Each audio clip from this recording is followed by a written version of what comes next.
ఉద్యోగాలు పోతాయనే ఆందోళన ఉంది. మరి ఈ భయం లేని రంగం ఉందా? దీనిపై బిల్ గేట్స్ సమాధానమిచ్చారు. కృత్రిమ మేధ కారణంగా ఉద్యోగాలు పోయే ప్రమాదం ఉందని ఆందోళన వ్యక్తమవుతుండగా, వాటి వల్ల కొత్తగా ఉపాధి అవకాశాలు లభిస్తాయని ప్రముఖ సంస్థల అధినేతలు చెబుతున్నారు.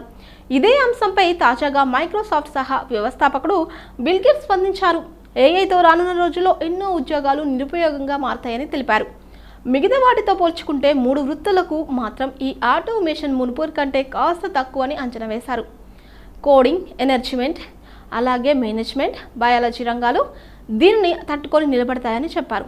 సమస్యలను పరిష్కరించే సామర్థ్యం, సృజనాత్మక పరిస్థితులకు తగ్గట్టుగా సామర్థ్యాన్ని మెరుగుపరుచుకునే లక్ష్యాన్ని ఏఐ ఇంకా సొంతం చేసుకోలేకపోవడమే ఇందుకు కారణమని చెప్పారు. ఏఐతో కోడింగ్ ఉద్యోగాలు పోవచ్చనే ఆందోళన ఉంది.